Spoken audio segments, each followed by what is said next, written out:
저는 이제 오늘 첫 시간으로 그 한반도 통일 이해라고 하는 큰 주제, 어떻게 보면 굉장히 큰 주제인데 이 큰 주제를 같이 한번 좀 풀어보려고 하고 있습니다. 사실 제가 좀 이번에 그 강의를 준비하면서 좀 고민이 됐습니다. 제가 이제 총신대 교수고 그동안은 교회를 중심으로 해서 한국 교회가 어떻게 통일을 준비해야 되는지에 대한 그런 얘기를 했는데 오늘은 이제 서울 통일교육센터 이제 사무처장으로서 이제 일반인들과 함께, 그러니까 소위 말해서 이제 서울 시민들과 함께, 그다음에 기독교와의 접목 이런 부분들을 같이 좀 나눠야 되기 때문에 제가 조금 이 어떻게 접촉점을 가져갈 것인가 그 부분을 같이 좀 고민을 하면서 좀 만들어봤습니다. 저희가 이제 제가 이제 오늘부터 1강을 하고요. 앞으로 이제 7강을 이제 하게 되는데 이 전체로 보시면 이 그 전체 아카데미를 구성한 그 또 주체들이 있습니다. 저희 통일교육센터가 있고요. 그다음에 남북사회통합연구원이라고 하는 단체가 두 단체가 콜라보레이션을 한 겁니다. 이 단체 저희를 먼저 간단히 말씀드리면 저희는 그 총신대고요. 총신대는 평양에서 시작한 평양신학교에서 시작한 그러한 학교입니다. 그래서 1901년에 벌써 120년 됐는데 1901년에 시작한 학교가 되겠고요. 그리고 북한을 품고 있는 그래서 앞으로도 언젠가는 또 평양으로 올라갈 수 있는 그런 날을 좀 기대하고 있는 그러한 학교가 되겠습니다. 근데 통일부가 서울뿐만 아니라 전체 그 전국에 통일교육센터를 세우는데 저희 학교가 이번에 통일부에서 서울 지역의 통일교육센터를 받았습니다. 그래서 서울 지역에서의 통일교육센터로서 시민들을 강의하면서 시민들을 통일교육을 시키면서 그 시민 통일 강좌를 남북사회통합연구원이라고 하는 단체와 함께 이제 같이 협력을 하게 된 겁니다. 근데 남북사회통합연구원은 우리 아까 이제 저를 소개시켜 주셨던 우리 그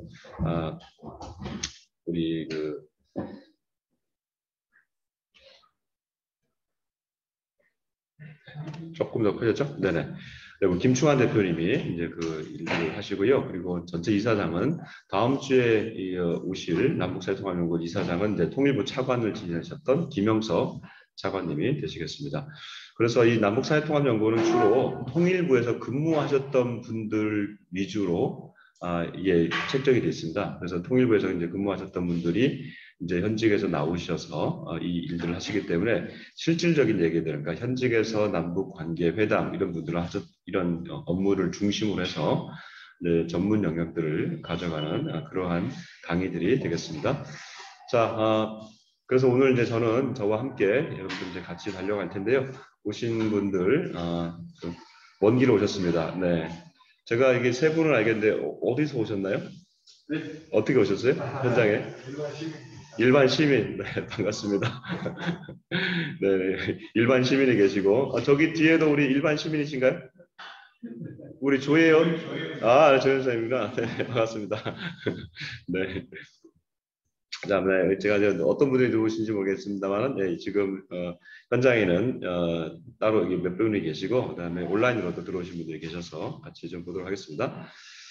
제 오늘 그 전체 주제는 한반도 통일은 결론을 말씀드리면 저는 치유의 과정이어야 된다.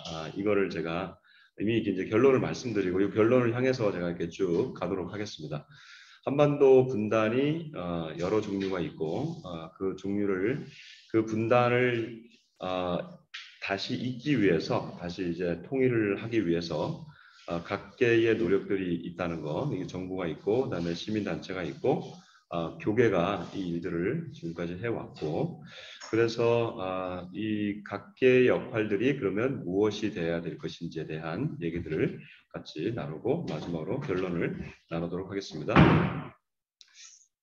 시간이 그렇게 많지가 않아서 굉장히 빠른 속도로 이렇게 가도록 하겠습니다. 네.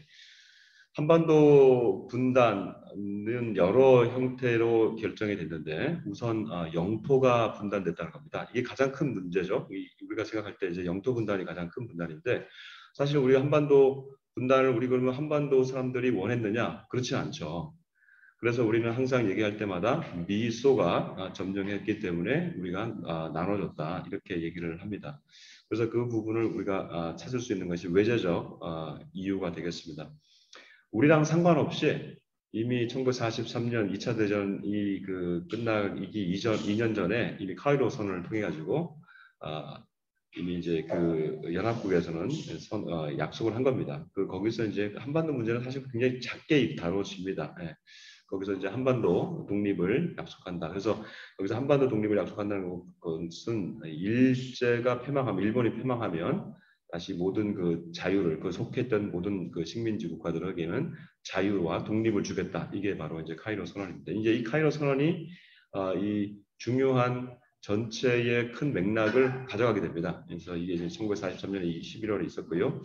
그 다음에 한반도에서 중요한 사건이 바로 이제 또 1945년 5월에 히틀러가 독일이 망하지 않습니까? 근데 5월 전에 2월 달에 얄타 회담을 하게 됩니다. 이 얄타는 구소련의 한 지역입니다. 그 지역에서 얄타라고 하는 곳에서 회담을 하게 되고 이때 스탈린이 중요한 제안을 합니다. 한반도에 미군이 주도를 할 것 같으냐? 아니다. 우리는 못할 것 같다. 하지 않겠다. 예, 이렇게 얘기를 하는데 이것을 붙들고 나중에 소련이 내려오게 되는 그래서 남침이라고 할까요? 한반도로 쭉 진주에서 내려오게 되는 그러한 빌미를 제공하게 됩니다. 그러면서 이 얄타 회담에서는 앞으로 우리가 2차 대전이 끝나면 3개월 내에 우리는 참전하겠다. 해서 이제 소련이 한반도에 일제 패망 이후에 그러니까 독일이 5월에 망하잖아요. 히틀러가 5월에 망하고 5월, 6월, 7월 그래서 8월에 이제 선전포고를 하고 들어오게 됩니다. 네, 그래서 이제 들어온 일이 있게 되고요. 포츠담 선언이 이제 독일이 멸망하고 난 다음에 1945년 7월에 이 카이로 선언을 재확인합니다. 그래서 한반도는 자유와 독립을 주는 걸로 이렇게 곧바로 얘기를 하게 되죠. 이 사진은 얄타 회담에서 연합국들의 대표자들이 이제 모여서 찍은 사진입니다. 예. 네. 보시면 저는 사인펜을 쓰는 걸 좋아해서 이 세 분이 그렇게 하게 되고요. 그 다음에 내재적 원인도 있습니다. 내재적 원인도 있는데 이건 그러면 우리가 미소에 의해서만 갈라졌느냐 그러지는 않고 해방 이후에 우리는 일제가 물러나기 그 시점에 여운형의 건국준비위원회가 만들어지게 되고 이 건국준비위원회는 좌우에 어떤 그런 합작품이었습니다. 그래서 합작품으로 들어와서 이 같이 하는데 나중에 민족주의 계열들이 거의 다 이쪽에서 다 빠져나가게 됩니다. 그러면서 나중에 남노당 좌익 계열이 이 권주를 거의 다 잡게 되죠. 그래서 좌우에 극심한 대립을 가져가게 되면서 결국은 우리 내부적인 문제도 없지 있었다. 그리고 일제시대 때는 조선공산당이 우리 안에 이 한반도 안에는 자리매김하지 못했지만 일제 때문에 그러나 일제가 물러가고 난 다음에 그 안에 좌익 계열들이 공산주의 계열들이 들어오게 되었습니다. 이 밑에 있는 사진은 보시면 아예 어떤 게 있었냐면 여기가 이제 UK입니다. 여러분들은 이제 안 보실 거예요. 근데 여기 보시면 UK가 있고요. 그 다음에 옆에 보시면 또 USSR, 북한의 함경도 지역의 USSR 보이죠? 그 다음에 남쪽에 보면 여기 차이나가 이렇게 있습니다. 차이나가 이렇게 먹고 그 다음에 이쪽에 US, 이렇게 이제 이쪽 경상도 지역에 US 지역이 있습니다. 그러니까 우리가 모르게 이미 한반도는 분할한다 이런 얘기들도 나오고.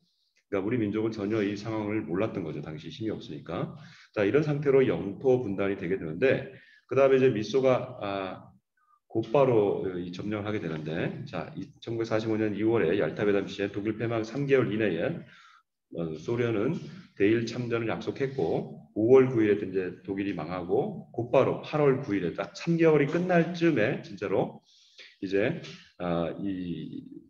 소련이 참전을 하게 되죠. 그런데 이 참전 속도가 너무 빨라도 너무 빠른 겁니다. 그래서 빠른 속도로 관동을 경멸하면서 내려오게 되니까 안 되겠는 거예요. 그래서 미국이 볼 때 이거 잘못하다가는 이게 미군이 이 한반도는 그 당시에 얄타 회담에서도 중요하게 여기지 않았거든요. 그래서 일본만 다 중요하게 여기기 때문에 일본만 지키면 되는 줄 알았는데 이 한반도가 반도 아닙니까? 이 동북아시아에서 반도라고 하는 것은 육지로 올라가는 거잖아요. 그러니까 미군이 여기를 뺏겨버리면 이 전체 아시아의 전체 교두보를 뺏긴다는 어떤 그런 생각을 가지게 되면서 8월 14일에 곧바로 이쪽에서 이제 미국 국무 육해군 조정위원회에서 이 세 사람에게 미소 점령 지역에 그림을 그려봐라 해서 이게 뚝딱 나온 게 이게 38선이 바로 여기서 나온 겁니다. 그래서 38선을 긋게 되고 스탈린은 이거에 대해서 그렇게 크게 반대하지 않았다고 합니다. 그러면 왜냐하면 일본의 쿠릴 열도, 저 위에 보이는 쿠릴 열도를 일본이 가져가기만 하면 뭐 이 정도는 괜찮다 해서 분할 점령에 반대하지 않았다고 하고요. 원래 스탈린은 사실은 어디를 원했었냐면 미군이 한반도에 들어오는 걸 막으면서 어디를 두고 원했냐면 지금도 그렇고 과거도 그렇고 소련이 러시아잖아요. 지금은 러시아와 소련의 가장 큰 그 대망이 있습니다. 그게 뭘까요? 부동항이죠. 그러니까 우리나라의 한반도의 부동항은 어디겠어요? 부산이죠. 부산을 원했다는 거예요, 스탈린은. 그래서 부산까지 내려오기를 원했는데 미국이 이제 거기를 막게 되는 그러한 형편이 됩니다. 그러면서 소련이 직진해서 내려오게 되는데 얼마나 빨리 내려오는지 8월 11일에 소련이 저기 그 한북 지역에 바로 그 소련 바로 우측이죠. 운기를 점령하게 되고 나진을 점령하고 그 다음날 정진하고 그 다음날 13일에 청진을 내려옵니다. 17일 날에는 이제 미소가 안 되겠다 싶으니까 서로 그 이남북을 다 점령하기를 명령하는데 중국 길림, 저기 만주국이죠. 길림까지 20일 날 내려오고 연기를 점령하고 그다음에 곧바로 삼흥을 24일 날 들어오고 26일에 평양을 들어오게 됩니다. 그다음에 항해도 해주까지 27일이니까 38도선을 거의 다 들어온 것을 우리가 볼 수가 있습니다. 소련이 이제 얼마나 빨리 내려오는지 급한지 내려오게 되고요. 그리고 이제 미국도 이 8월 15일 일제가 멸망하고 이제 한국선을 하고 난 다음에 미국이 안 되겠다 싶으니까 1단계로 이제 이 서울과 인천을 점령하고 38도선을 먼저 지킵니다. 그리고 서울에 들어와서 조선총독부 업무를 인계받고요. 그리고 두 번째로는 한국, 부산을 먼저 점령하고 그다음에 전라도인 전주와 군산을 점령하는 것을 우리가 볼 수가 있습니다.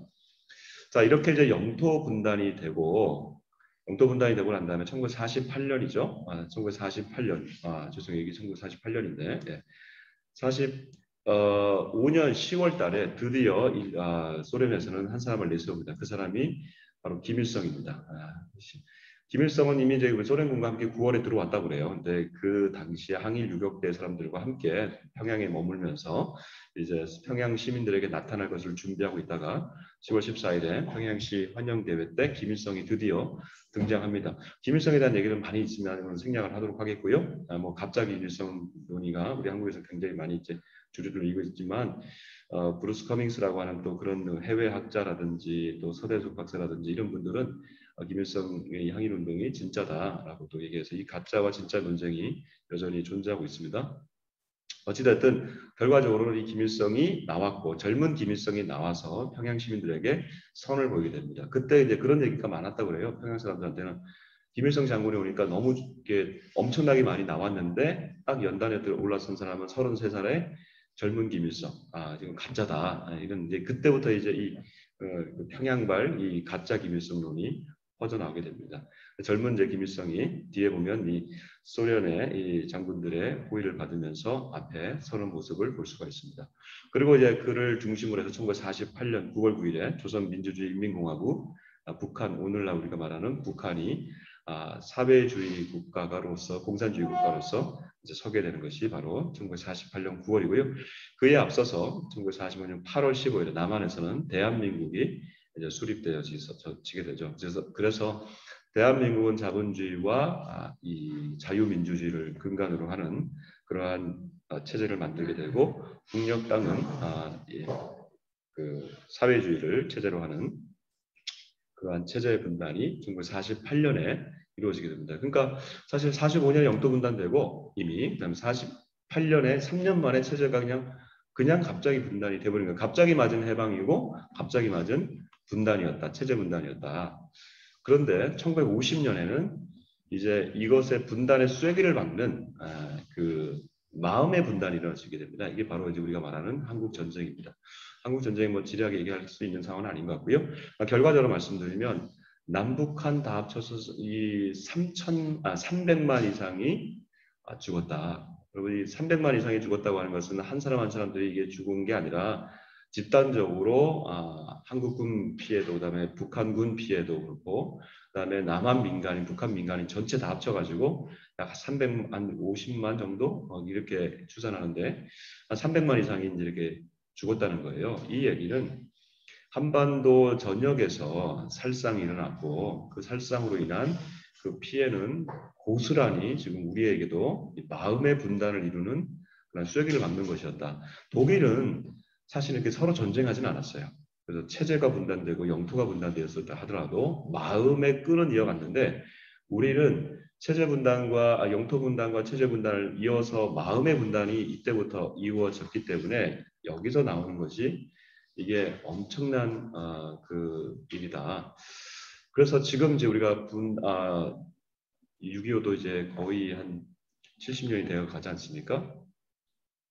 잊혀진 기억입니다. 우리 세대에서는 이제 잊혀진 기억. 여기 현장에 있는 분들도 지금 6.25를 경험하신 분들이 거의 없을 텐데 1950년 이전 세대들만 조금 기억할 것 같아요. 그러니까 1940년생에 돼야만 겨우 이제 6.25를 기억하는 거고 1950년생들 이후로는 거의 기억을 못 하는 겁니다. 그렇죠? 저만 하더라도 거의 기억 그런 뭐 저는 아예 그 전후 세대고요. 이런 이제 잊혀진 기억을 우리는 갖고 있다. 그러나 과연 우리의 한반도 전역에 이것이 잊혀진 것일까? 잊혀지지 않았습니다. 기억은 잊혀지지 않고요. 기억은 잊혀졌지만 이 한반도 안에서의 상처는 여전히 존재하고 있다.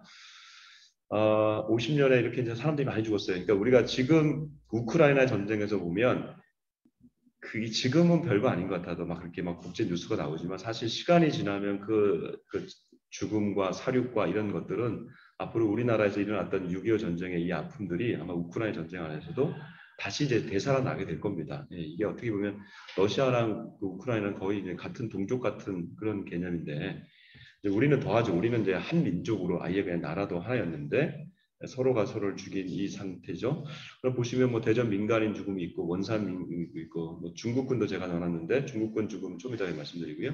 그다음에 전주에서 이렇게 죽은 사건들 이게 그냥 한반도에서 그냥 끝난 게 아니고 그다음에 특히 이제 전라도 쪽을 보시면 나중에 빨치산 활동을 하게 됩니다. 그럼 빨치산 활동들이 남쪽 내에서 그러니까 이 빨치산들이 그 전라도 지역의 그 이제 지리산이라든지 아니면 그 전북의 그 회문산이라든지 이런 데 들어가 가지고 빨치산 활동을 하면서 낮에는 국군이 밤에는 빨치산이 내려와 가지고 그 지역 주민을 죽이는 거예요. 서로가 서로를 죽이는 그런 것이 거의 6.25 전쟁 이후에 그 거의 끝무렵에 계속해서 있었기 때문에 이게 이 상처는 굉장하다는 것이죠. 자, 그러면 이 한반도에서의 한국 전쟁의 결과는 그러면 어떻게 되느냐? 자, 좌우의 대립으로 인해서 우리가 전쟁을 했습니다. 그리고 동족끼리 우리가 전쟁을 했어요. 그러다 보니까 이 상처가 깊게 남아 있어가지고 이걸로 끝난 게 아니고 대물림을 하게 됩니다. 그래서 1세대들에게 있어서는 그냥 그거 당연히 뭐지만 2세대와 3세대까지 간다 하더라도 그것이 없어지는 게 아니다. 네.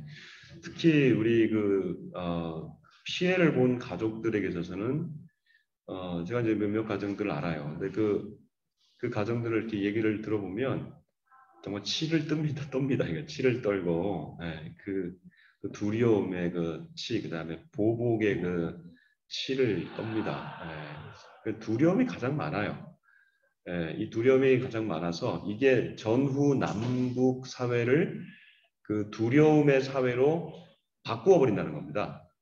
그래서 남한에서는 이 공산주의에 대한 강한 반감, 이게 이제 반공주의로 나오게 되고 그 당시에 또 친일파를 저희 그 남한에서는 소위 말해서 척결하지 못했어요. 왜냐하면 친일파를 척결해버리면 사회 지도부가 무너지기 때문에 그리고 또 그럴 시간이 없었습니다. 그래서 곧바로 이 미 군정이 들어왔기 때문에 친일파는 그 해방 공간에서 남한에서는 반공이라고 하는 어떤 그런 국시를 내세우면서 친일파의 활동 근거들을 마련해 갔고요. 북한은 친일파는 완전히 제거를 했습니다. 반일, 그다음에 그 반외세, 반제국주의 뭐 이런 것들을 통해 가지고 김일성의 그 체제 확립을 하게 되었고요. 이 체제의 선봉장에는 누가 있냐면 유가족들, 그다음에 피살자 가족들, 전사자 가족들, 혁명 유가족 이런 사람들이 사회 지도부에 들어가게 되죠. 그래서 남북 사회는 그 이후로 강한 그 적대감을 중심으로 만들어지는 대결 구도. 이것이 우리가 택하든 안 택하든, 그러니까 전후 세대가 택했든 택하지 않았던 이미 이제 이 남북 사회는 전쟁 이후에 마음의 분단의 체제로 우리가 굳어지게 됐다는 것이죠. 우리가 이것을 이제 보게 된다면 앞으로 풀어야 될 일이 너무 많다. 그다음에 그러면 또 하나는 그러면 한국 전쟁이 이게 우리만의 전쟁이었냐, 민족 전쟁이었느냐? 아니죠. 이거는 세계 전쟁의 일환이었습니다. 3차 세계 대전이 일어난 건 아니지만 2차 대전이 끝났지만 한국 전쟁은 세계 전쟁, 세계가 함께 묶여버린 그런 전쟁이 됐습니다. 왜냐하면 연합군이 들어왔거든요. 연합군은 총 16개 국가입니다. 근데 의료지원국 5개국을 다 합치면 21개의 연합군이 들어온 겁니다. 근데 이 연합군의 그 구성을 잘 보면 대륙별로 거의 다 왔습니다. 대표하는 대륙에 다 왔습니다. 예를 들면 북미에서는 캐나다가 미국이 왔죠. 또 북미는 캐나다, 미국밖에 없잖아요. 근데 거기가 다 왔어요. 남미에서는 콜롬비아가 왔어요. 예. 그 다음에 이 콜롬비아가 있는 게 아니라 사실 남미에는 또 과테말라도 왔어요. 근데 과테말라가 당시에 군이 따로 조직이 안 되니까 어떻게 왔냐면 미국 플로리다의 한 그 부대에 소속이 돼서 왔더라고요. 그러니까 이 과테말라도 왔으니까 남미에서 굉장히 많이 온 거죠. 그 다음에 그 소위 말하는 오세아니아, 호주와 뉴질랜드에서 왔습니다. 이거 그러니까 뉴질랜드 왔고, 제가 오늘 또 뉴스를 보니까 이 뉴질랜드에서 온 사람들 중에 마오이족이라는 사람들이 있잖아요. 뉴질랜드에. 이 마오이족은 총이 없어가지고 나무를 깎아가지고 창호를 들고 왔다 하더라고요. 그래서 그걸 보고 미군들이 이게 총을 줬다 뭐 이런 얘기도 있고요. 더 나아가서 이 아시아에 보면 이 태국이 왔고 필리핀이 왔습니다. 태국과 필리핀이 온 것을 우리가 볼 수가 있고, 그 다음에 아프리카 보시면 남아공이 왔고 이디오피아가 왔습니다. 이디오피아는 당시에 최고의 왕실 근위 부대가 왔습니다. 이디오피아 얘기하면 좀 할 말이 많은데, 이디오피아 같은 경우에는 그 당시에 이 이디오피아도 그 좀 유엔에 참전을 좀 원했었나 봐요. 그 유엔에게 이제 아니 연합군에 유엔을 좀 보내달라고 했는데 거부를 당했던 경험이 있다 봅니다. 그러면서 왕실이 우리가 보내가지고 그 한을 갚아야 된다 해가지고 왕실 최고 근위 부대를 보냈다 해서 지금 이 이디오피아는 당시 이제 우리나라 춘천 지역에서 강원 지역에서 맹활약을 했고요. 사실 이 사람들이 와가지고 이 추운 겨울에 싸울 일이 없잖아요. 근데 이분들이 와가지고 하여튼 왕의 명령이니까 최전방으로 나가라는 거였어요. 그래서 최전방에 가가지고 이디오피아 사람들만 오면은 북한과 중국 군인들이 다 도망갔다더라고요. 그만큼 용맹하게 싸웠는데 나중에 이디오피아 사람들이 조국에 돌아갔을 때는 이디오피아가 공산화가 되어버렸습니다. 그래서 6.25 때 참전했던 이디오피아 군사들은 오히려 국내에 가가지고 더 차별을 당하는 그런 사회적 강등을 당하는 그런 경험이 있고요. 그 다음에 유럽을 보시면 서유럽의 영국, 프랑스, 룩셈부르크, 남유럽의 이탈리아, 그리스, 중동에는 터키, 그 다음에 북유럽에 보시면 의료지원국으로 노르웨이, 스웨덴, 덴마크, 그 다음에 뭐 서유럽의 네덜란드죠. 그러니까 유럽도 남유럽, 서유럽, 북유럽이 왔죠. 동유럽 어떻게 될까요? 동유럽은 소련이잖아요. 소련을 통해 가지고 들어온 겁니다. 간접적 참여를 하게 된 거죠. 나중에 우리가 11월에 보면 이제 저희 이 강의에 추상미 감독이 오시는데 그가 만든 영화가 폴란드로 간 아이들이에요. 그러니까 폴란드가 나중에 북한 그 전쟁 고아들을 받아줍니다. 이제 그렇게 이제 전쟁에도 참여하고 전쟁을 참여하는데요. 그러면 다 이 소련이라고 하는 것이 중앙아시아까지 다 포함되지 않습니까? 그래서 물론 거기 다 온 건 아닙니다만은 지역적으로는 거의 다 묶여 있는 그러한 전쟁이었다. 그래서 한국 전쟁의 이 전쟁은 아직까지 종전이 아니잖아요. 우리가 종전된 게 아닙니다, 지금. 그렇기 때문에 종전이 되지 않은 상태에서 우리 한국 전쟁의 이 정전과 이 휴전은 세계가 묶여 있는 한 전쟁의 형태로 우리가 볼 수가 있는 겁니다. 그러니까 우리가 이게 어떻게 볼 수 있냐면 이걸 어떻게 알 수 있냐면 2017년에 우리 남북 관계가 굉장히 안 좋았어요. 그 평창 그 올림픽 하기 전에 2017년 그때 뭐 트럼프랑 그 김정은이랑 핵 단추가 내 단추가 더 크니 네 단추가 더 크니 막 그러면서 서로 오르락걸 때가 있었어요. 그때 중국에서 그런 얘기를 했습니다. 미국이 만일에 한반도에 참여하게 되면 들어오게 되면 우리는 참여하지 않을 수가 없다. 이런 얘기를 했어요. 환구시보에. 그 얘기는 뭡니까? 다시 6.25 전쟁의 대결 구도로 들어간다는 거죠. 그랬더니 트럼프가 당시에 그의 여름에 밴쿠버에 캐나다 밴쿠버로 당시 참여했던 참전국들을 모으려고 하는 시도를 했었어요. 그러니까 결국 우리 한반도는 지금 이 전쟁이 지금 휴전이 있는 거지 전쟁은 언제든지 재현될 수 있는 그러한 구조 가운데 있다는 겁니다. 그러니까 한반도의 한국 전쟁은 사실상 끝났다고 하는데 아직 끝나지 않은 겁니다. 그러니까 끝나지 않은 것과 끝난 것과는 다른 거죠. 언제든지 우리가 다시 재발될 수 있는 그러한 긴장 가운데 우리가 있습니다. 그런데 세계가 그 이후에 탈냉전 시대를 동서냉전 시대를 지나면서 탈냉전 시대로 이제 급격하게 변화가 되는데 90년대에 흥미로운 것은 한반도를 둘러싸고 있는 이 4대 강국들과 한국, 대한민국은 풀었다는 겁니다. 예를 들면 1965년에 식민지를 했던 일본과 우리가 풀었습니다. 한일협정을 했죠. 그래서 철천지 원수 같았던 일본과 지금은 가장 많이 다릅니다. 여러분 어제 보니까 일본 여행이 자유화되니까 지금 일본에 가려고 우리 대한민국 사람들이 지금 난리가 났어요. 지금 난리가 났어요.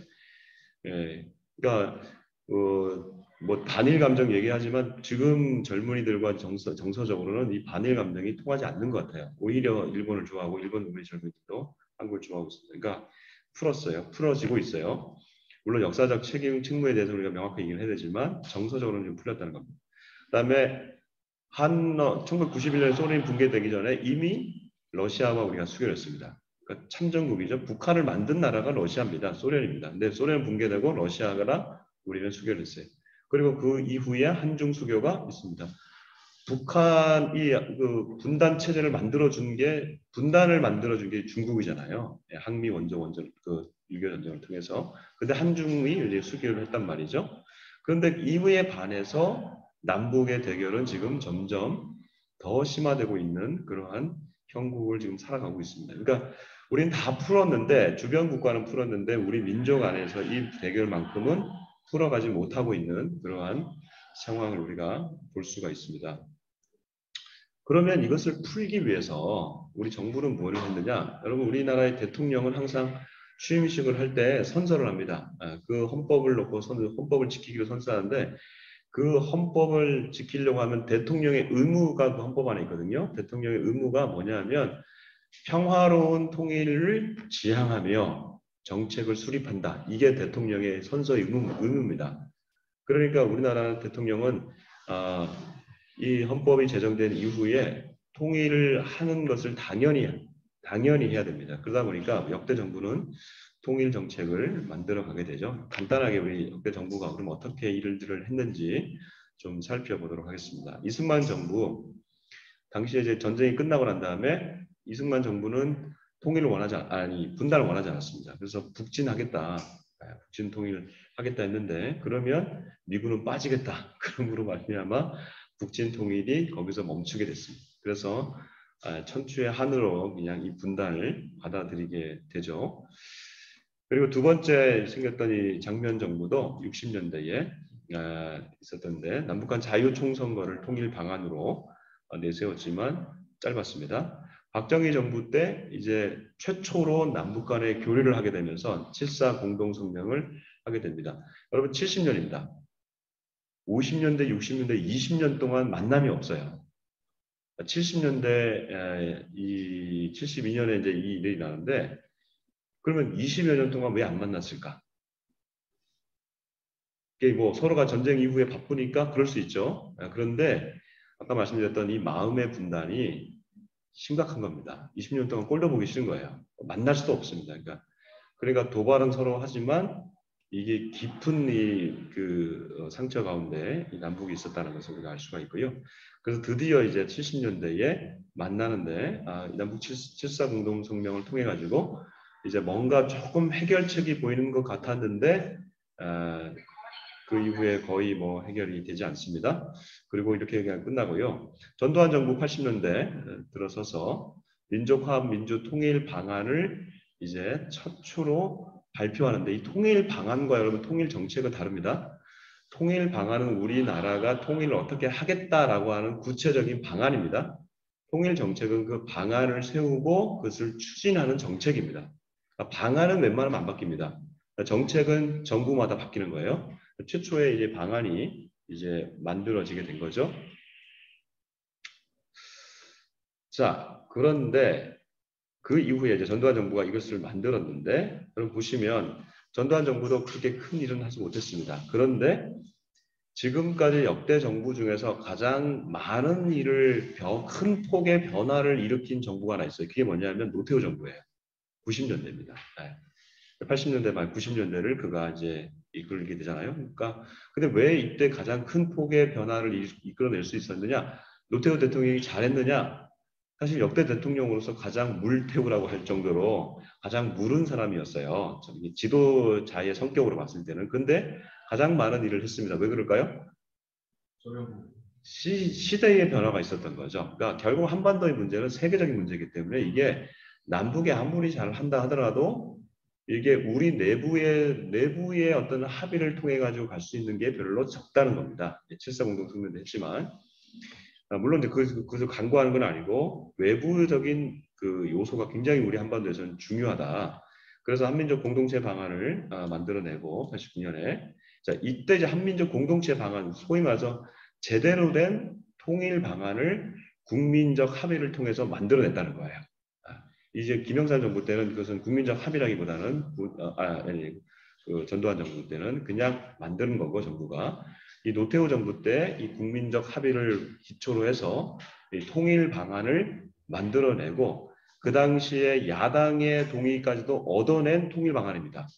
그러니까 전 국민적 통일 방안을 만들어내는데 성공을 했고 외부적인 요인으로 인해 가지고 남북이 서로 만나지 않을 수 없는 남북 기본 합의서를 채택하고 비핵화에 대한 공동선언까지도 이때 했다는 것을 우리가 알 수 있습니다. 그러니까 가장 큰 폭의 변화를 만들어낸 정부가 노태우 정부다. 그 이후에 민족공동체 통일방안은 그 한민족 공동체 통일방안의 수정판이고요. 그 다음에 이제 일어난 것이 이제 김대중 정부입니다. 그러니까 한반도를 둘러싸고 있는 내재적 요인과 외재적 요인이 있는데 이 노태우 정부 때는 외재적 요인이 가장 큰 요소였다면 이제 김대중 정부 때는 내재적 요소를 극대화시킨 그러한 정부라고 할 수가 있겠습니다. 그래서 대북 화해 정책을 통해 가지고 이제 이때 이제 많은 일들을 이뤄내게 되죠. 2000년대 6.25 선언을 남북 정상회담을 통해서 6.15 선언을 하게 되고 그리고 개성공단 열리게 되고 금강산부터 먼저 열고 개성공단 열고 그다음에 개성 관광까지 열게 되고 그리고 평양 관광 및 평양 관람 방문을 하게 되는 그래서 연간 10만 명씩 움직이게 되는 그런 대성과를 김대중 정부와 노무현 정부까지 이루어지게 됩니다. 그러면서 노무현 정부의 말년에는 14선언을 하게 되죠. 그래서 이건 조금 너무 늦었어요. 노무현 대통령 거의 대선 바로 다음 대선 바로 직전에 만났기 때문에 이건 조금 너무 이렇게 더 이상 이렇게 지속할 수가 없었고요. 그리고 나타난 정부가 2010년대에는 이명박 정부입니다. 이명박 정부는 상생 공영의 대북 정책을 만든다고 해서 했는데 이게 비핵 개방 3천이었어요. 그러니까 비핵을 하면 이제 핵 문제가 이제 굉장히 중요한 문제가 대두가 되는 거죠. 그래서 비핵을 하고 당신들이 개방을 하게 되면 소득을 3,000달러 해주겠다. 우리 당시가 이제 2만 달러였는데 이 3,000달러로 우리가 만들어주겠다. 그러니까 이게 이제 북한에서는 자존심이 엄청 상하는 문제입니다. 우리 민족은 배가 아픈 거는 참아도 배고픈 건 참아도 배 아픈 건 못 참다고 하더라고요. 그래서 이게 아니 니네는 2만 달러인데 우리는 3,000달러 만들어주냐? 이제 이런 거죠. 그래서 이명박 정부 때는 이제 이런 일들이 있었고요. 그러면서 비핵 개방 3천을 하면서 했지만 지난 그 김대중 노무현 정부의 10년간의 대북 그 교류 정책, 그다음에 이 한반도 평화 정책은 이제 이명박 정부 초기에 이게 이제 거의 그 마무리가 되게 됩니다. 여러분 혹시 아시는지 모르겠습니다만 2008년 7월에 박광자 씨 피살 사건 기억나시죠? 박광자씨 피한 이게 2008년 7월입니다. 제가 왜 잊어버리지 않냐면 제가 2008년 6월 달에 귀국을 했거든요. 이제 유학을 마치고 귀국을 하고 이제 2008년 이제 7월에 금강산을 가려고 금강산 관광을 가려고 제가 다 끊어놓고 그 다음 주 월요일이면 떠나려고 준비했는데 그 전주 금요일 날에 그 박광자 씨 피살 사건이 터진 거예요. 그래가지고 그때 한번 다치고 아예 좀 몇 달 뒤에 열리겠지 했는데 안 열리더라고요. 지금까지 안 열리고 있습니다. 그러니까 그때로 이제 이 남북 교류는 이제 끝나게 되죠. 그리고 박근혜 정부로 들어서게 되고 박근혜 정부 때는 이제 2010년대인데 이 보수 정권이 또 이제 10년 동안 이제 정부의 통치를 하게 되면서 박근혜 정부가 들어서면서 한반도 문제에 있어서 새롭게 좀 접근을 할 줄 알았어요. 그러면서 한반도 신뢰 프로세스라고 하면서 2014년에 그가 새로운 정부를 수립하자마자 독일의 드레스덴에 가서 선언합니다. 그게 소위 말해서 통일 대박입니다. 통일 어떻게 생각하십니까? 저는 통일은 대박이라고 생각합니다. 저는 그때 이제 몇 가지를 봤는데 우선 보수 정부지만 통일을 잘 활용했다. 그래서 이 통일 대박 어떻게 나온 건지 모르겠습니다. 이게 아주 그러니까 치밀하게 해서 나온 건지 모르겠습니다. 통일 대박 그 발언을 통해 가지고 지도자의 통일 대박 발언을 통해 가지고 그 전에 있었던 그 5년간의 통일 무용론 내지는 어떤 통일에 관한 침체된 분위기가 갑자기 확 살아나는 걸 보게 됐어요. 그래서 그때 저는 어떤 생각을 했냐면 지도자의 어떤 그 통일을 향한 확고한 의지 그리고 긍정적인 마인드를 잘 활용하면 이 통일에 대한 이 운동은 충분히 살아날 수 있다. 저는 그때 그걸 봤고요. 그래서 통일 대박론을 이제 터뜨리면서 통일이 될 줄 알았는데, 그러니까 통일을 향한 어떤 엄청난 것들 있을 줄 알았는데 이명박 정부의 그 전임 정부와 거의 뭐 괴를 같이 하게 되고 오히려 북한의 핵과 미사일 정책을 실험을 통해 가지고 나중에는 개성공단마저도 문을 닫게 되는. 그래서 이제 한반도에서 남북이 함께했던 그런 어떤 그 평화 공간, 상생 공간, 금강산도 그렇고 이제 이 개성도 문을 닫는. 그때 이후로 이제 한반도에는 이제 그런 함께하는 공간은 지금 사라져서 이전의 그 2000년대 이전으로 다시 돌아간 그런 형태가 되었습니다. 그리고 이제 그 바톤을 이어받은 정부가 지난 정부 문재인 정부였죠. 문재인 정부는 잃어버린 10년이라고 해가지고 노무현 정부대로 돌아가기를 원했습니다. 그래서 그가 취임하자마자 제일 먼저 공을 들였던 것이 대북 문제였습니다. 어떤 욕을 먹더라도 이 평화 번영의 한반도 정책을 이끌어갈 것이고 그리고 우리는 이 정책들을 활용할 것이다. 여기에 대해서는 좀 최선을 다해서 우리가 할 것이다 했고 결국 2017년에는 굉장히 이제 남북관계가 안 좋았지만 2018년에 이 평창 선언을 통해서 남북관계에 이제 새로운 변화가 올 줄 알았죠. 그렇게 되고 그리고 싱가포르 북미 회담을 가지게 되고 그다음에 판문점 선언을 하게 되고 그리고 평양에도 방문해서 평양 시민들에게 또 가서 또 앞에서 선보이고 그렇게 다 했는데 2019년 2월 달 하노이 회담이 깨지는 바람에 이제 모든 것이 다 다시 급격하게 이제 북한이 이렇게 뒤로 들어가게 되고 이런 지금의 현재 상황으로 지금 이제 오게 됩니다. 자, 그러면 이렇게 정부는 이런 통일을 위한 노력을 계속 했단 말이에요. 이건 뭐 정부가 해야 될 일이니까. 그러면 그 노력을 그러면 다른 주체들은 뭘 했느냐? 시민단체가 있다는 겁니다. 시민단체들은 이 마음을 잇는 일들을 계속해서 한다는 겁니다. 이 일들을 그러면 어떻게 해왔는지 이제 시민단체들을 중심으로 해서 또 한번 같이 나눠보도록 하겠습니다. 시민단체 하면은 이제 현대사회가 시민사회의 성장이 있고 난 다음에 서구사회가 이제 근대사회 이후로 시민사회가 성장하고 그 시민사회를 대표하는 하나의 기구들이 나타나기 시작하는 것이 바로 비정부기구. 그러니까 정부는 또 다른 영역이고 시장이 있고 정부가 있는데 새로운 3섹터라고 하는 것이 바로 이제 시민단체들의 활동 영역이 됩니다. 이 새로운 이 세 번째 섹터, 사회를 이루는 세 가지 섹터 중에서 한 섹터가 바로 이제 NGO라고 하는 NPO 내지는 NGO가 되는데 이제 NGO 활동이 이제 일어나게 되는 것이 80년대 소위 말해서 이 민주화 운동 이후에 NGO들이 급격하게 성장하기 시작합니다. 6월 항쟁시에 이제 많은 단체들이 생겨났고요. 그때 그러나 이제 민주화 이후에 자연스럽게 우리나라의 민주화도 이루어지지만 또 세계 정세는 동구권이 이제 소련이 무너지고 난 다음에 동구권이 해체되게 되면서 우리나라에 있었던 소위 말해서 민주화 운동의 이 좀 사회주의 내지는 어떤 진보 진영의 어떤 그런 운동들이 더 이상 이제 시민사회 안에서는 활동하지 못하고 민주화 운동에서는 활동하지 못하고 오히려 이 시민사회로 이제 더 나와서 과격한 운동보다는 시민들과 함께하는 그러한 시민운동으로 발전되는데 그게 여러 형태의 NGO들이 있는데 그 중에 한 형태가 바로 통일 NGO라는 겁니다. 이 통일 NGO에 대해서 우리 같이 좀 살펴보도록 하겠습니다. 이 통일 NGO가 본격적으로 활동하기 시작하는 것은 이제 80년대 후반부터 이제 90년대를 서게 되면서 NGO가 이제 활발하게 일어나기 시작하는데 통일 NGO의 가장 활성기는 북한의 이 식량난과 함께 연결됩니다. 그래서 북한에 이제 1994년에 김일성이 죽거든요. 김일성 죽고 난 다음에 95년, 96년, 97년 연이어서 소위 말하는 고난의 행군이 나타난단 말이에요. 자연재해가 일어난단 말이에요. 3년 동안에.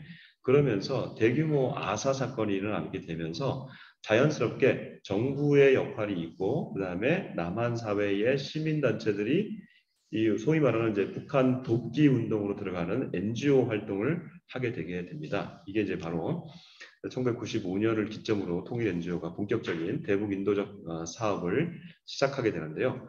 이거는 굉장히 비정치적인 이슈가 되는 거예요. 왜냐하면 사람을 살리는 거니까. 그러다 보니까 이게 중요한 민간 단체들이 시민 단체들이 참여할 수 있는 중요한 영역이구나 하면서 이 영역이 어떻게 보면 통일 운동에 있어서 열려지게 된 겁니다. 여기 표를 보시면 정부가 95년에 이렇게 이제 1,800억을 쓰게 되고요. 그다음에 이제 정부가 이제 점점 많이 쓰지 않습니다. 96년에 97년에는 이제 240억을 쓰게 되는데 통일 NGO가 쓰는 액수를 보시면 상당히 많아진 것을 볼 수 있습니다. 1억 9천에서 그렇죠? 12억 정도, 180억 갑자기 뭐 이렇게 됩니다. 이 돈들이 다 어디서 나왔을까요? 이 돈들이 정부가 시민단체를 통해서 북한을 돕는다는 거예요. 더 나아가서 시민들이 자발적으로 또 모금이 되어져서 돕는다는 거예요. 여기 안에 종교단체들이 상당한 역할들을 했다는 겁니다. 그러면서 더 이상 이제 그러니까 정치적인 영역이 아니라 비정치적인 영역으로 시민들이 이 통일운동에 뛰어들게 된 겁니다. 흥미로운 거는 90년대에 우리가 IMF가 있었잖아요. 97년 12월이었나요? 그렇죠. 97년 12월에 소위 말해서 한국에는 IMF가 왔단 말이에요. 그 기간에도 통일 NGO가 위축되지 않습니다. 왜냐하면 그때가 95년, 96년, 97년 이 여간이잖아요. 이 여간에 북한에서 가장 많이 죽거든요. 그러니까 우리도 IMF로 해가지고 막 사람들이 막 힘들었지만 의식이 있고 좀 있는 사람들은 북한에 돕는 것을 많이 했어요. 저는 이제 개인적으로 이제 98년부터 북한 중국 땅을 다니면서 거기 탈북자들 나오는 그분들을 좀 보면서 저는 이제 개인적으로 이제 그렇게 이제 저는 이제 그 크리스찬 목사이기 때문에 북한 사역을 제가 하게 된 거죠. 98년부터 중국에서 소위 말하는 탈북자들을 이제 만나게 되면서 이 북한 운동에 뛰어들게 되었습니다. 그러면서 남한 내에서는 이 통일 NGO 활동들이 위축되지 않았고요.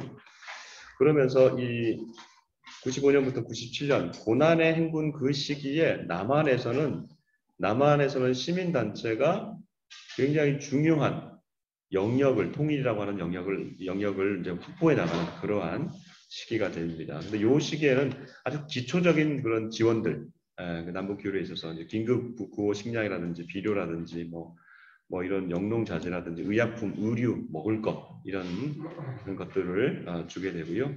당시만 하더라도 이제 그 기독교 단체가 많이 일을 했는데 가서 하는 것도 다른 게 아닙니다. 그냥 먹을 거 주는 거, 고아원 방문해가지고 타가서 방문해가지고 아이들 일단은 먹이는 거, 당장 먹여야 되니까 살려야 되니까 그러면서 이런 이제 NGO들이 대북 방문을 하게 되면서 급증을 하게 됩니다. 그래서 이게 자연스럽게 이제 남북 교류가 되게 지게 되고 저는 이런 면에서 그런 접촉과 만남을 통해서 분단 이후에 깨어졌던 마음들이 서로 이어지는 역할들을 많이 했다는 거예요. 이제 그런 것들이 지금 이제 발굴되고 더 많이 소개가 되었으면 좋겠는데 NGO 활동을 했던 사람들이 북한 사람들을 만나면 처음에는 굉장히 경계합니다. 이 자본주의를 심으러 왔구나. 근데 이제 나중에 다 보면 그분들이 사실 다 알잖아요. 그래서 그뭐 남에서 오는 누구누구 선생 내가 왜 왔는지 다 알지만 그래도 감사합니다. 나중에 처음에는 감사한 말도 안 하는 거죠. 근데 나중에 마음이 열리면 자기 속 얘기하고 어떤 분은 거기서 이제 자기 가족 얘기도 하고 그러면은 그 가족을 위해서 나중에 갈 때 비타민 하나를 더 챙겨준다는 거예요. 그 비타민 하나 더 챙겨 받으면 이제 이 사람이 내 사람이 되는 거죠. 이 사람 내 사람 내 사람이 되는 게 마음을 잇는 이제 치유가 일어나는 거잖아요. 그러니까 결국은 뭐 마음을 잇는다고 하는 것은 만남이 전제가 되지 않으면 되지가 않는 겁니다. 아무리 우리가 뭐 그냥 뭐 통일을 얘기한다 하더라도 만남이 없는 통일은 되어지지가 않는다. 근데 이 시기에 만남들이 이루어지고 있었다. 김대중 정부 때 98년부터 이제는 서서히 이 톤이 바뀝니다. 그러니까 질적으로 성숙해지는 거죠. 그러니까 구호 물자, 단순한 구호 물자에서 점점 남북이 협력해서 뭔가 한번 해보자 하는 협력 사업으로 조금씩 발전을 하게 됩니다. 예를 들면 농업을 한번 해보자. 우리나라의 옥수수를 좀 개량해 달라. 국제 옥수수재단 이런 데가 들어가게 되고요. 그 다음에 이게 농사 모내기 방식도 주체농법인데 주체농법 대단히 중요하게 하는데 이런 것들도 좀 더 이렇게 남한에서 비료라든지 농기계가 좀 들어오게 되면서 교육을 시키게 되고 특히 이제 의료 형편없거든요. 그런데 의료 기계들 들어가게 되고 당시는 사실 남한에서만 들어간 게 아니라 미국이나 캐나다는 서구 사회에서 굉장히 많이 들어갔거든요. 들어가서 평양에 있는 시설들을 먼저 바꿔주고 평양을 먼저 여니까 지방을 열더라는 거예요. 우리는 지방으로 가야 된다. 수령님이 안 계신 지방으로 가서 심어야 된다고 하지만 거기서는 그걸 안 열잖아요. 그러니까 NGO를 통해서 일단 평양의 수요가 많아지고 쌓이니까 이제 흘러 넘쳐가게 되죠. 그래서 인적, 물적 교류 사업으로 협력 사업으로 이제 전환이 되는 것을 우리가 경험하게 되었습니다. 그러면서 이제 나중에는 인도적 지원 사업이 이 경제적 협력 방식으로 점차 발전하게 되고 북한 농업 생산력을 회복하기 위한 자립 기반의 육성으로 이제 협력하게 됩니다. 초기 이제 이런 이제 통일 NGO들을 통해서 이제 특징이 있는데 대북 지원은 점점 이게 더 점증하게 됩니다. 그러니까 전국적인 모금 활동이 일어나게 되는 거예요.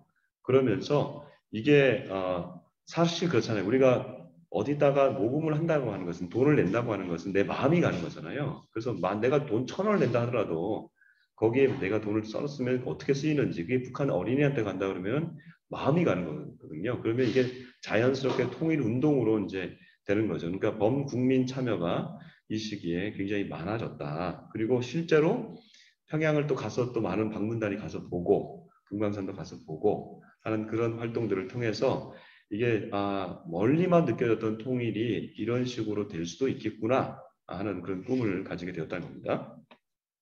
그리고 이제 개발 지원 방식으로 협력으로 점차 전이가 됐다는 걸 말씀드렸고요. 그리고 또한 이것을 통해서 초기에는 민간들이 이것을 했지만 정부의 지원을 이끌어내는 방식으로 발전이 되었다는 겁니다.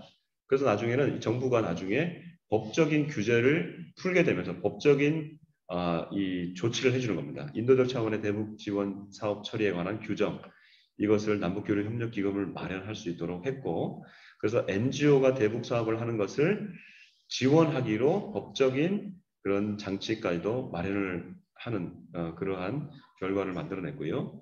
그리고 2000년 남북 정상회담 이제 이후에는 이 다양한 형태의 부문별 협력이 이제 일어나게 된 겁니다. 교육도 만나게 되고, 그래서 이제 학자 간의 교류. 그래서 나온 게 이제 우리말 큰 사전. 우리말 서로 말이 다르잖아요. 남북의 말이 다르잖아요. 그러니까 남북의 말을 이제 이어야 될 거 아닙니까? 그래서 남북의 말을 서로가 잇는 작업들, 노동계, 학술계, 문화체육, 특히 이제 문화예술체육 부분이 굉장히 많은 활동들이 나요. 남북 단일팀을 만든다든지 아니면 경평 축구를 한다든지 뭐 이런 것들을 통해 가지고 다양한 그 교류 사업들이 일어나게 되면서 저는 이것이 이제 마음을 잇는 중요한 작업들을 우리가 정부가 아니라 민간단체, 시민단체들이 그런 일들을 했다. 그 중에 이제 NGO를 통해서 우리가 볼 게 또 하나가 있는데 이 NGO 사업에 종교계가 굉장히 많이 참여를 했다는 겁니다. 제가 이제 뭐 기독교계이기 때문에 기독교계를 말씀드린 것도 있지만 이 대북 NGO 계열에 기독교가 상당한 영향을 많이 있습니다. 우선 보시면 아까 말씀드렸듯이 이 그 1989년에 이제 남북교류 협력이라는 기본 지침이 만들어지고 이전까지 불법적인 단체들이 이제 합법적이 되면서 최초의 기독교 NGO가 만들어지는데 이게 1993년 남북 나눔 운동이라고 하는 기독교 NGO를 만들게 되고 그러면서 나오는 소위 말하는 이게 이제 우리 기독교 단체이긴 하지만 기독교를 넘어서는 범사회적 단체들까지도 이게 확장되어지는 굿네이버스라든지 아니면 한민족 국지라든지 이건 좀 문제가 좀 있었습니다. 나중에 네, 이런 단체들이 만들어지게 되면서 대북 인도적 지원에 있어서 기독교계 이 NGO들이 상당한 역할을 했다는 겁니다. 특히 이제 이 대북 대기근이 발생했을 때 대북 NGO들의 대부분이 기독교 계열의 종교 계열의 그러한 이 NGO였습니다. 우리 민족 서로 돕기 운동, 유진벨 기아대책, CCC 전염소 보내기 운동 이런 것들을 하게 되고요. 그 다음에 또 특이한 게 있습니다. 이 대북 인도적 지원이 이루어지면서 또 한편으로 이건 이제 공식적인 거잖아요. 정부와 남북 정부의 공식적인 만남인데 그런 공식 이면에 또 한편으로 북한 그 뒤쪽에서 그 국경 쪽에서 남북의 접경이라 조중 접경 지역을 중심으로 하는 그 중국 지역에서 뭐가 일어나기 시작하냐면 소위 말하는 탈북민들이 나오기 시작하는 겁니다. 이 탈북민들이 나오기 시작하면서 또 다른 형태의 NGO가 만들어진 겁니다. 탈북자를 돕는 NGO. 근데 그 탈북자를 돕는 NGO들이 당시에 정부는 일을 못했습니다. 정부가 이 탈북자를 당시에 남북 정부가 이제 서로 공식적으로 교류하고 있었기 때문에 이 뒤에서 나오는 이 탈북자를 맞이하는 것은 시민단체가 종교단체가 이들을 맞이했다는 겁니다. 이 종교단체가 주로 기독교 단체였다는 겁니다. 그래서 이 다양한 NGO 활동은 이 종교적으로 종교단체들이 일들을 하게 되었습니다. 자, 2000년대 이후에 대북 NGO는 이제 급속히 성장을 하게 되고, 그다음에 그 NGO들은 이제 다양한 형태의 대북 NGO만 있는 게 아니라 평화 통일 NGO들도 이제 활동이 증가하기 시작합니다. 그래서 6.15라든지 8.15라든지 이런 선언을 통해서 점차 이제 약간 정치화 되어집니다. 그런 NGO들이. 그리고 또 한편으로 이제 평화통일 NGO라고 말하지 못하는, 그러니까 이건 이제 또 다른 이제 북한 인권 개선이죠. 북한 인권 개선을 촉구하는 북한 인권 NGO들도 또 이제 등장하게 됩니다. 그러니까 NGO들이 여러 형태가 있는 걸 알 수 있겠죠. 대북 NGO가 있겠고, 그 다음에 북한 인권 개선 NGO가 있을 수 있겠고, 그 다음에 평화 통일을 촉진하는 그러한 NGO 시민단체들이 있게 되겠고요. 그러니까 이런 NGO들이 이제 다양한 형태들로 막 이제 분화되어지고 성장해 가는 것을 우리가 볼 수 있습니다. 이게 예를 들면 북한 인권 개선 운동 본부라든지 북한 인권 시민연합이라든지 탈북 난민 보호 운동 본부라든지 이런 단체들이 성장하게 되고요. 그리고 또 이제 탈북자들이 이런 NGO를 통해 가지고 중국 내에서 이렇게 보호를 받다가 한국에 들어온단 말이에요. 그럼 한국에 들어오면 또 이 그 북한 인권 NGO로 또 들어오게 되는 또 수급이 되는. 그래서 또 한국 내에서는 북한 인권 NGO가 폭발적으로 또 성장해가는 그러한 다양한 NGO 시대로 변화되게 됩니다. 자, 그러면 이제 NGO 시대를 조금 더 보죠. NGO의 그 활동들을 좀 보겠습니다. 제가 왜 NGO를 얘기하냐면 이 마음을 잇는 그 다양한 형태들을 지금 말씀을 드린 겁니다. 대북 NGO가 있었고요. 대북 NGO 대부분이 기독교계 단체였다는 것은 우리가 부인할 수 없는 객관적 사실이 되겠습니다. 그러니까 대북 협력 민간 단체 협의회 북민협이라고 하는 것을 만들어서 이 대북 지원 NGO들의 그 어떤 전체 그 유기적인 협력을 가져가게 되고요. 이것은 이제 정부 지원액이 점점 이 대북 지원 말씀드린 대로 NGO에 상당히 많이 투입이 되는 것을 알 수가 있습니다. 그 다음에 대북 지원 NGO들의 보면 종교 단체들도 이렇게 많고요. 아예 그러니까 종교색을 갖고 있는 거죠. 두 번째는 보건의료도 있는데 보건의료 보시면 유진벨이라든지 그다음에 여기 나눔 인터넷이라든지 세계 미랄 연합회라든지 세계 미랄 연합회는 여기 전체 대표가 저희 학교 저희 학교 총장님이십니다. 그래서 이제 기독교계인 걸 알 수가 있고요. 그다음에 여기 보시면 샘 복지재단이라든지 한국국제기도 기아 대책본부라든지 이런 것들이 대부분 기독교 단체인 것을 우리가 알 수 있습니다. 그러니까 이 초기에 종교의 역할이 굉장히 중요한 역할을 했다는 것을 제가 말씀드리고요. 그다음에 이제 탈북자 지원 NGO들도 여러 형태가 있는데 해외 탈북자들을 돕는 NGO가 있고, 그다음에 소위 말해서 탈북민을 국내에 정착시키는 그런 것도 있고, 그다음에 지역 복지관들도 그 당시에 이게 이제 2000년대를 얘기합니다. 상당히 많은 그 역할들을 했고, 그다음에 소위 말해서 탈북민 대안학교도 그런 일들을 하게 됐고요. 그다음에 이제 탈북자 지원 단체들 NGO들도 이렇게 있습니다. 북한 인권 NGO도 있게 되는데요. 북한 동포의 생명과 인권을 개선하기 위한 이제 NGO인데 이게 이제 다른 단체에 비해서 이 북한 인권 NGO는 그렇게 많지는 않아요. 그런데 우리나라에서는 이 보수 진보로 대립하는 그런 정치 상황에서는 보수적인 북한 인권 NGO 영향력이 점차 확대져 가고 있는 것은 분명하고요. 그 다음에 이제 북한 인권 NGO들도 보시면 일단 북한 주민들의 전반적인 인권을 개선하기 위해서 이제 노력하는 단체들이 있고, 해외 거주 탈북자들, 중국이라든지 제3국에 거주하는 탈북자들을 그 인권을 또 향상시키기 위한 그런 NGO도 있고요. 북한 내 정치권 수용소 해체 운동 이렇게 하고, 그다음에 북군 포로나 납북자 문제 이런 부분들을 정부가 참 하기 어려운 그런 부분들을 또 개선하려고 하는 그러한 또 NGO들이 있습니다. 이 NGO들은 이 우리나라에서는 정치적인 이슈지만 사실 세계적으로 나가보면 이 인권 문제는 보편적인 인권이기 때문에 이 북한의 인권 NGO는 국제사회와 네트워크를 많이 갖고 있습니다. 그래서 한국 내에서는 이게 많이 펀딩이 되지 않을 때 국제사회의 그런 관심을, 후원을 많이 받고 있고요. 자, 요거는 넘어가겠습니다. 북한 인권도 넘어가겠고요. 그다음에 통일운동 이제 NGO로 들어가 보면 이 통일 운동 NGO, 평화통일 NGO라고 하는데 이 단체들은 주로 이제 북한과의 어떤 그런 교류를 하게 되는데, 주로 이제 2000년대 이후에는 6.15 공동선언을 지지하는 단체가 주를 이루게 되고, 소위 말해서 우리나라에서는 조금 진보적인 진영이 있죠. 통일운동 NGO들을 좀 표방한다고 볼 수가 있겠습니다. 그러면 아까 말씀드렸던 이 대북 NGO들 안에서 그 기독교계가 굉장히 중요한 역할을 했다고 했는데, 일단 기독교 계열의 이 NGO를, 대북 NGO를 좀 살펴보면 두 가지 형태로 나누게 됩니다. 하나는 대북 지원 NGO랑 탈북자 NGO가 있습니다. 이 분야에서 기독교 계열의 NGO는 굉장히 활동을 많이 했고요. 반면에 북한 인권과 통일운동 이쪽에서는 기독교 계열의 참여가 약합니다. 예.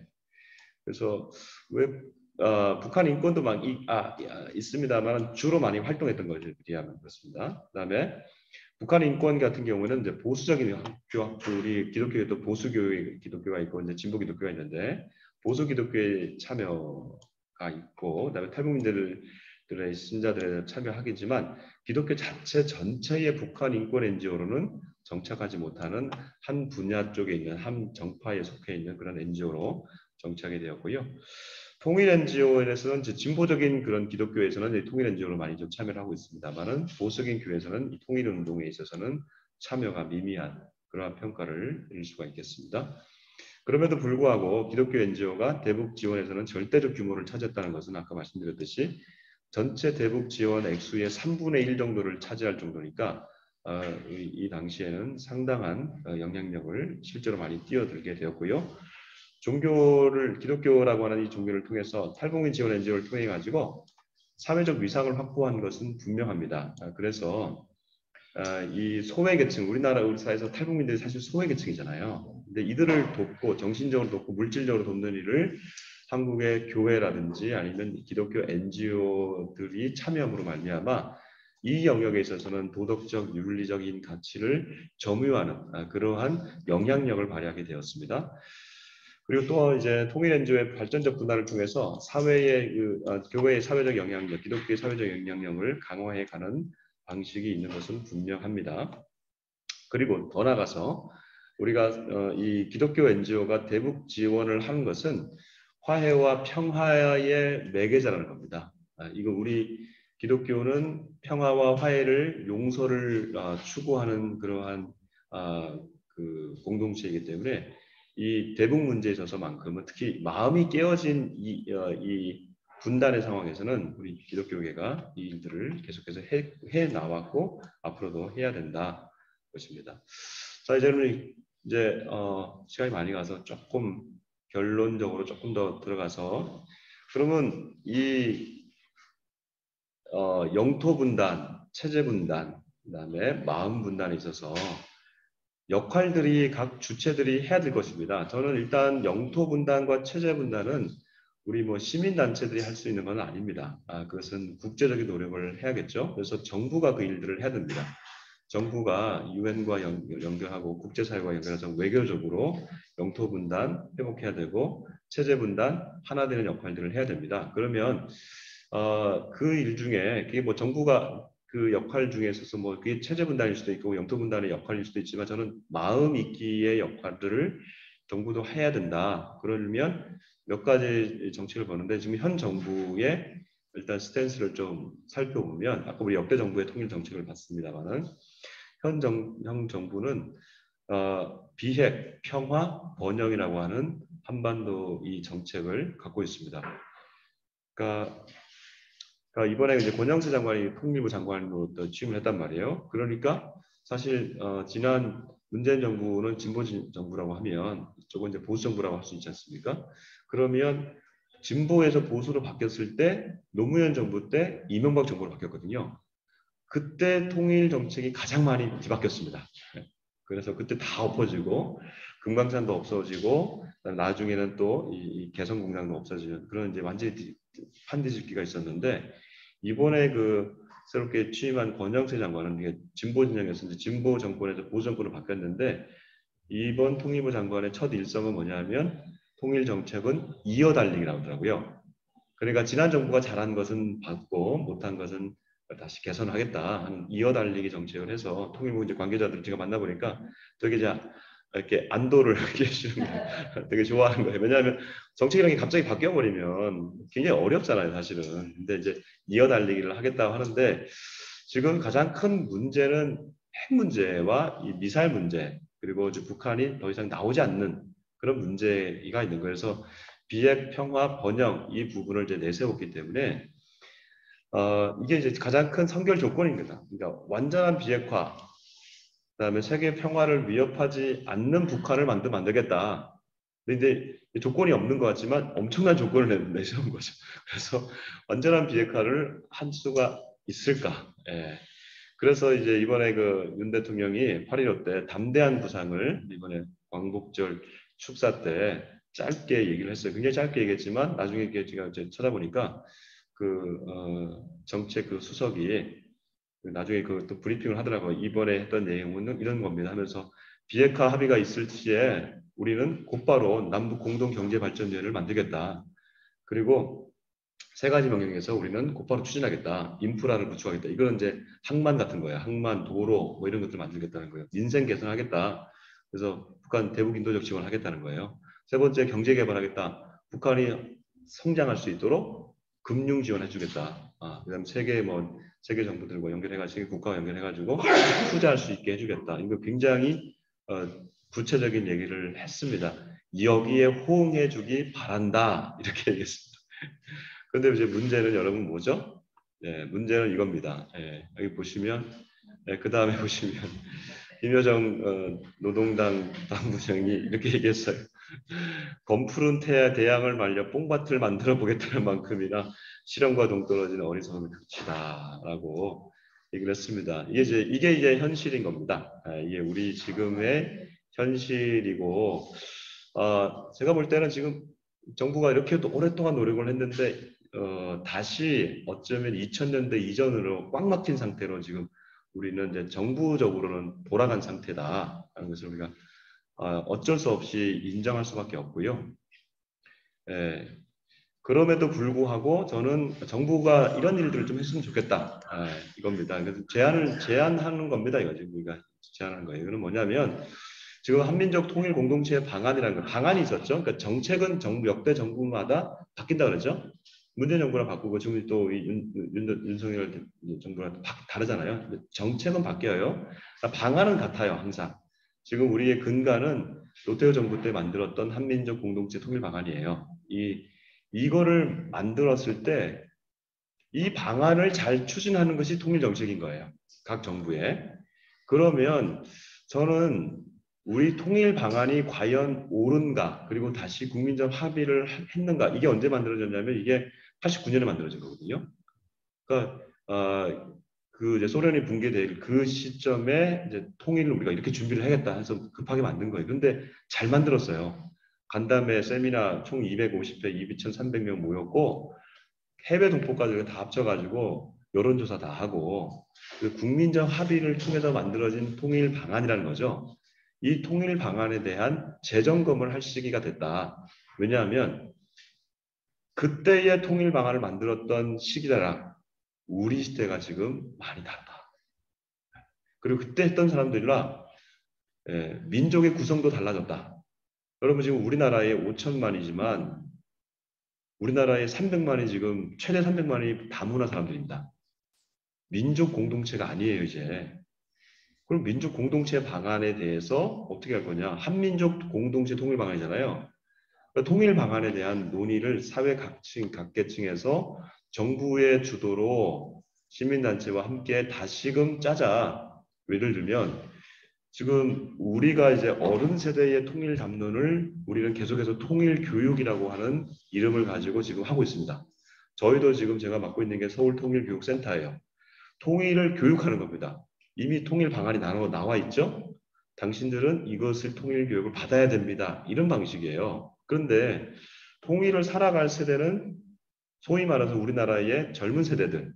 제가 볼 때는 우리 어른 세대가 통일을 볼 수 있으면 좋겠는데 볼 확률은 MZ 세대들이 훨씬 많은 거죠. 근데 MZ 세대들은 기성 어른들이 만들어 놓은 통일 담론을 그대로 학습받아야 되는 거예요. 학습받을 때 관심이 있을까요? 관심이 없죠. 왜냐하면 본인들이 주도적으로 참여한 게 아니잖아요, 지금. 본인들의 목소리가 들어간 것도 아니고 어른들이 하라고 하는데 요즘 MZ 세대들이 하라고 한다고 합니까? 안 하죠. 그럼 어떻게 돼요? 이들에게 물어보고 이들이 주도할 수 있도록 이제 점점 통일 방안도 이제 이참에 우리가 다시 한번 새끼를 만들어 보자는 거예요. 예전에는 통일돼야 된다가 많았습니다. 그러나 지금은요, 이거는 이제 올해 했던 통일 그 조사, 의식조사, 작년에 했던 통일 조사예요. MBS에서 한 건데요. 통일되지 않고 현재대로 살아도 좋다가 지금 56%입니다. 아이들은. 그러니까 통일된다는 것이 좀 중요한 건 아니에요. 그리고 자유로운 왕래가 가능한 이국가 체제를 더 원합니다. 그리고 통일된 단일 국가는 18%, 현재와 같은 이국가 체제를 그 분단을 얘기하는 이제 분단 국가로 17%. 이게 젊은 세대들이 원하는 거예요. 요 밑에 보시면 표를 보시면 깜짝 놀라는 게 유럽 연합처럼 경제 교류와 자유로운 상태가 37%, 미국과 캐나다처럼 좋은 이웃이 26%, 동서독처럼 통일된 상황이 33%. 그러니까 이제 다양한 통일 방안들이 이제 나올 수 있다는 거죠. 이게 지금 국민들의 의식이 변하고 있으니까, MZ 세대가 변하고 있으니까. 그래서 이런 시점에서 우리가 오히려 새로운 논의들을 해야 될 때가 된 게 아닌가 하는 거죠. 그래서 통일 교육, 우리가 지금 이제 오늘도 제가 이제 저는 이제 50대 초반이거든요. 50대 초반이 지금 하고 있는 이 교육을 지금 여러분들이 받고 있는 게 지금 이제 제가 이 인터넷에 좀 들어오신 분들이 연령대가 어떻게 되는지 모르겠습니다만은 공감할 수 있는 부분은 있겠지만 MZ 세대들 안에서 공감이 될 수 있을까? 저는 통일 교육 이 부분도 결국 어떻게 하냐? 이 MZ 세대의 사람들이 통일 논의를 좀 주도할 수 있는 장들을 마련해 줘야 된다. 예를 들면 MZ 세대에게 통일을 원합니까 물어보면 안 원하잖아요 지금. 그렇죠? 그런데 이렇게 물어보면 통일을 원합니다. 어떻게 물어보냐면 북한이 중국에게 넘어가기를 원합니까? 아니면 우리에게 원하기를 원합니까? 이러면 당연히 그 대답은 우리에게 원하는 거예요. 그럼 왜 그럴까요? 우리가 거기 안에 참여할 수 있기 때문에. 그래서 통일 논의를 이제 정부 주도가 하지만 정부 주도가 89년에 만들었던 것처럼 이 통일 방안에 대한 전 국민적인 공감대 확산들을 다시금 할 때가 되지 않았나.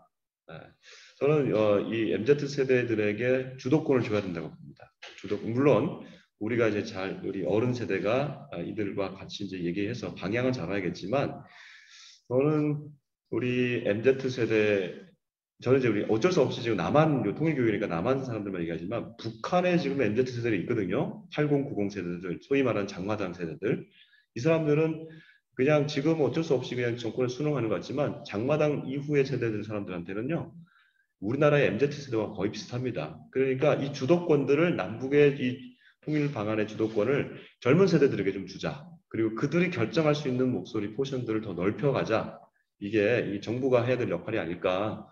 그리고 더 나아가서 통일교육 운동 단체들을 활성화하는 겁니다. 이게 지금 제가 이제 서울통일교육센터를 맡아보니까 이게 이제 이 센터가 사실은 통일교육지원법이라고 하는 법이 있어요. 그 법에 의해서 운영이 되는 거예요. 사실 통일 교육을 받는 사람들이 없어요. 안 받으려고 해요. 오늘 현장에도 보면 별로 없잖아요, 지금. 기독교 계열도 지금 이제 뭐 예전에 그 교회들마다 엄청나게 많았는데 요즘 별로 안 해요. 근데 이걸 하는 이유가 뭡니까? 통일 교육 지원법 때문에 하는 거예요. 그런데 이거를 하려면은 저는 정부가 이 단체들을 더 지원해 줘야 된다. 그래서 이 생태계가 만들어질 수 있도록 해야 된다. 더 많은 사람들이 이 일들로 그 생태계를 활성화시킬 수 있고 그러니까 만들어 갈 수 있도록 해야 된다. 그다음에 그러면 이제 또 한 영역이 있습니다. 시민단체입니다. 시민단체의 영역이 사실은 지금 굉장히 제한적입니다. 남북교류가 뭐 있어야 뭐 시민단체 NGO가 있는 건데 지금 있는 NGO들은 이제 아까 말씀드렸던 NGO의 형태들 중에 이제 그 탈북민 인권 NGO, 탈북민 정착 지원 NGO 여기만 지금 활성화되고 있고 나머지 NGO들은 거의 뭐 활성화되지 않습니다. 그러다 보니까 이게 이제 NGO 생태가 굉장히 줄어들었어요. 그럼에도 불구하고 시민단체들이 해야 될 것이 있다. 아까 정부가 그런 일들을 한다면 시민단체들은 이 좀 더 창의적인 교육을 개발하는 겁니다. 통일 교육을 좀 개발해야 된다. 아까 MZ 세대들을 겨냥한다고 그러잖아요. 제가 이번에 저희가 이제 그 광화문에서 통일교육, 통일문화 축제를 하거든요. 이게 지금 이제 여러분 오십시오. 10월 29일 날 광화문에서 저희 그 서울통일교육센터가 광화문에서 2시부터 6시까지 하는데 이 행사 중에 핵심이 뭐냐면 통일성 싱어게인이라고 하는 겁니다. 통일성을 만들어서 이제 배포를 하는 거예요. 그러니까 창작곡을 만들어 봐라고 했는데 창작곡을 만들어서 나온 팀들이 거의 30개 팀이 왔어요. 많이 온 건 아니죠. 사실은 뭐한 100개 팀이 와야 되는데 30개 팀이 왔는데 흥미로운 것은 이 사람들이 대부분 젊은 사람들인 거예요. 젊은 사람들이 통일을 노래하는데 진짜 흥미로운 것은 이 사람들이 이산가족의 아픔을 노래를 한 거예요.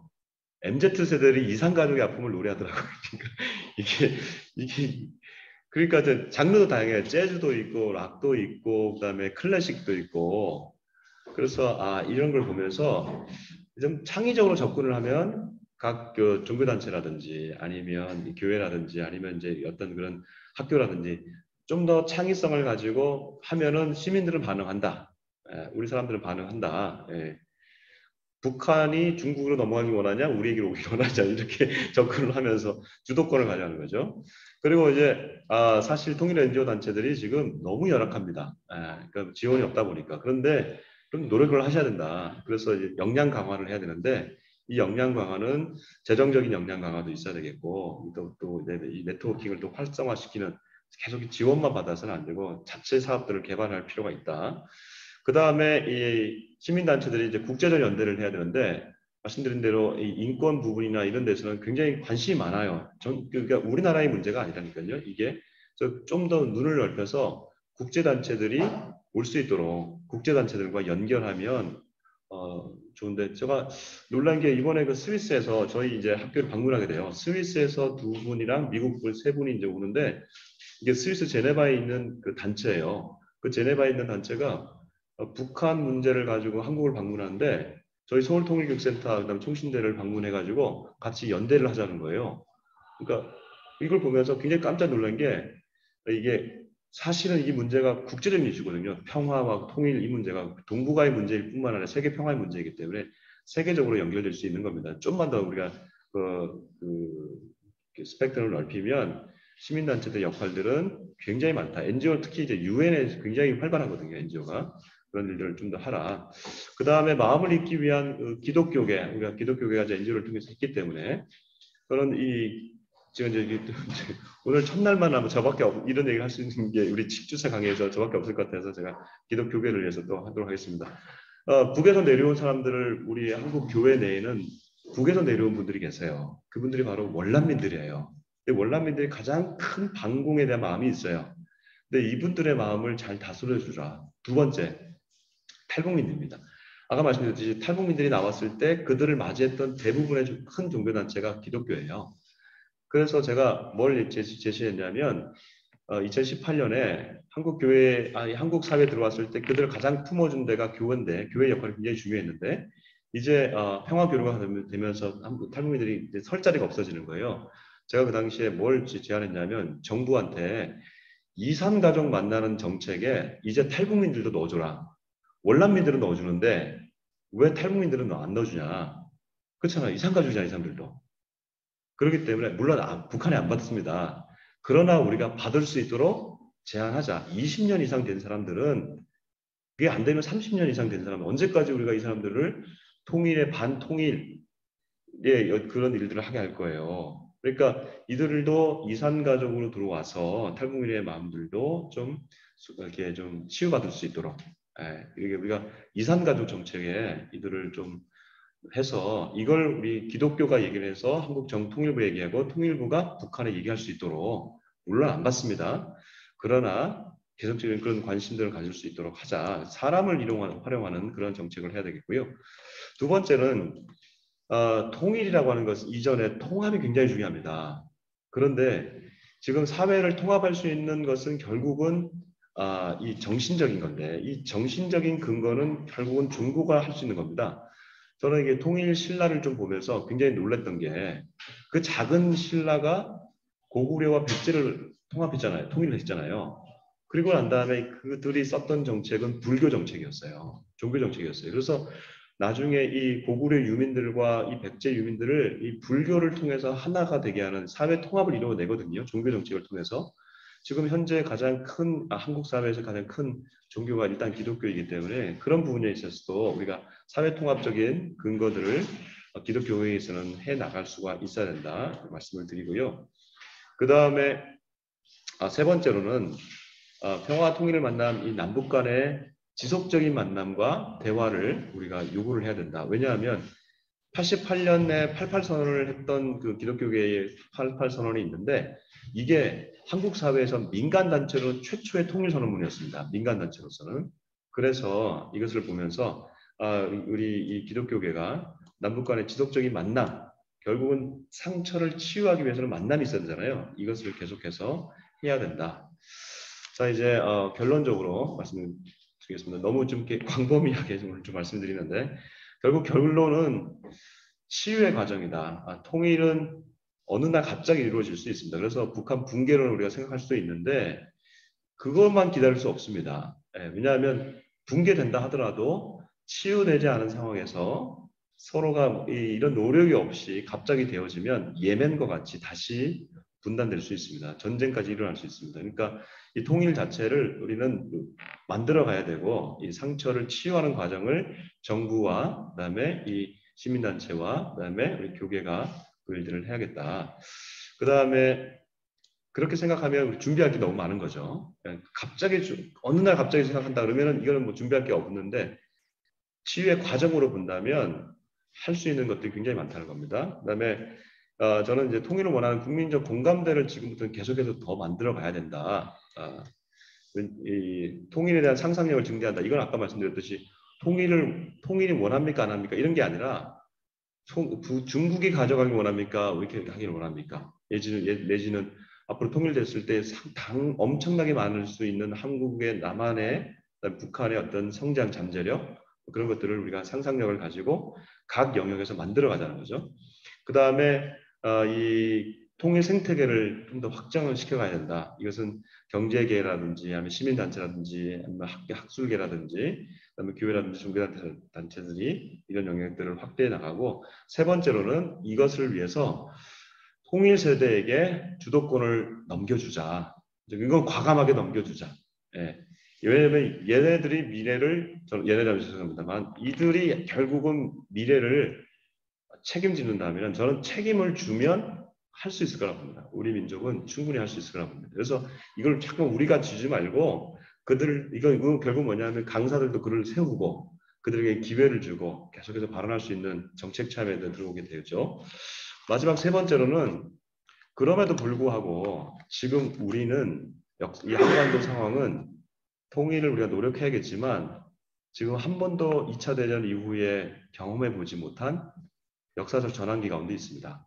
이거는 지금 코로나도 그랬고 그다음에 지금 우크라이나 전쟁이 있고 그다음에 대만 침공이 앞으로 또 어떻게 될지 모르고 이 동북아의 이 신냉전 체제는 지금 상당히 변화되고 있습니다. 그래서 2차 세계대전 이후에 세계 질서가 확립됐다면 지금은 새로운 세계 질서가 지금 바뀌어지고 있는 역사적 전환기거든요. 역사적 전환기를 잘 대비하고 있어야지 갑작스럽게 남북이 이렇게 해방이 되면서 한반도가 해방이 되면서 우리는 영토 분단과 체제 분단까지 그대로 이어가고 있는데 이거 준비하지 않으면 이 상황에서 어떻게 이 역사적 전환기에 우리가 경량에 휩쓸릴지 아니면 준비해서 우리 주도권을 우리로 가지고 올 수 있을지 굉장히 지금 역사적 전환기라고 하는 사실을 기억했으면 좋겠습니다. 그래서 다양한 시나리오가 있을 수 있습니다. 북한이 어떻게 상태 어떻게 될 수 있고 우리 남한도 어떻게 될 수 있고 그래서 이런 부분들을 보면서 우리 좀 잘 준비하자. 결론은 똑같았습니다. 그러나 상시의 치유의 과정으로 우리가 본다면 할 것이 많다. 네, 네 여기까지 강의를 마치도록 하겠습니다. 예, 경청해 주셔서 감사합니다. 네.